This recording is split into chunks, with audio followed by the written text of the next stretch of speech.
Bigla nga po pala kaming nagkaayaan ng aking kapitbahay. Dahil nga po kasi natuyuan ng tubig ang aming pinaglalabahan ay darayo po kami sa malayong ilog. Malayo po talaga yung mga badabs kaya ayan samahan nyo nga po pala kami at pupunta na po kami doon. Doon na nga po pala kasi kami maglalaba at maliligo. Nauuna na nga po pala ang aking dalawang kaibigan na naka-tricycle din at ako nga po pala ang nasa hulihan. Kasama nga po pala namin ang aming kanya-kanyang mga junakis. Grabe nga po pala talaga ang sakripisyo namin mga padaba, makapaglaba lang kami. Abay, mas mahirap po kasi na matambakan ng labahan. So yan mga padabs, natutuwa nga po pala ako sa aking dalawang kasama at parang gusto na po nila akong iwanan. Charot lang, buti na nga lang po at nakakahabol ako sa kanila. Hindi ko nga rin po pala kabisado ang aming pupuntahan mga padabs, kaya ayan sinadya ko nga lang po pala na magpahuli sa kanila. So ayan, dito na nga po pala muna kami huminto at sabi nga po nila maganda ang pwesto dito. Kaya lang po, malis na din po kami dahil sabi nga po nila mas mainit po ang aming pupwestuhan kaya hanap po kami ng malamig na lugar. Ay, Diyos mio Marimar, may nakasalubong nga po pala kaming malaking truck kaya ayan babalik po ako at one way nga lang po pala itong aming dinaraanan. Bukod nga po pala sa mabait kami, marunong po kaming magpaubaya ng daan. So sobrang takot ko nga po pala talaga sa malaking truck mga padabs ay nagpakagilid-gilid na nga po pala ako sa daan. So ayan na nga po nangyari sa akin. Nabaura nga po pala talaga ako dito. Kaya yan mga padabs, sariling sikap para makaalis po ako. Ay! Buti na nga lang po, mabait talaga ang aking kasama, kaya tinulungan niya nga po pala akong mag-atras ng aking tricycle. Kaya ayan, makakaalis na rin po ako.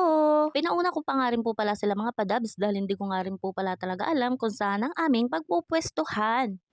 At iyan dito na nga lang daw po pala kami mga padabs dahil mas malilim po dito at mas maganda.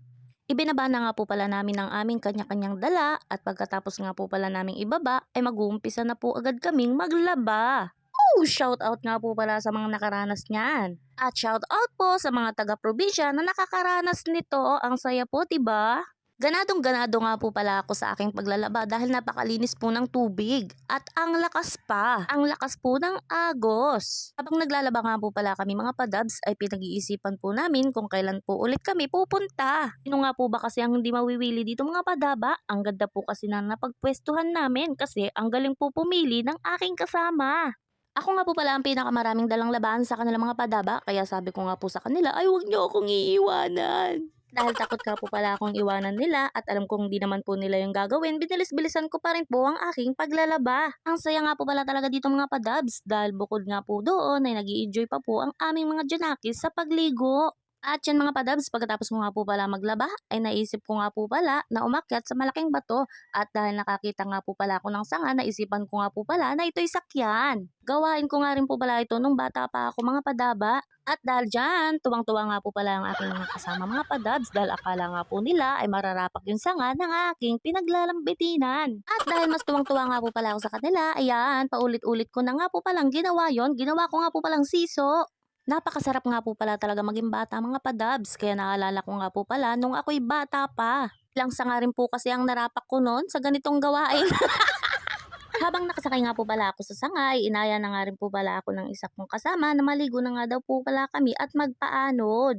Uy, gustong gusto ko yan magpaanod, kaya ayan, mabilisang punta na nga po pala ako sa kanya. Medyo malakas nga rin po pala talaga ang agos mga padabs, kaya yung mga bata nga po ay binabawalan namin na magpaanod. At iyan, tinaray na nga po namin para nga po pala kaming bolang uuntog-untog. Ang sakit po sa pit mga padaba.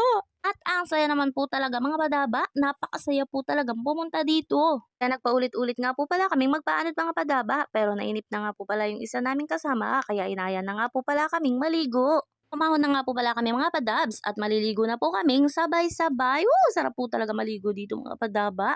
At dahil first time ko nga po pala nakarating dito, ay sinulit ko na nga po pala talaga ang pagpunta namin. Sinulit ko na po ang pagligo dahil alam kong isang taon na nga po pala akong hindi nakakaligo.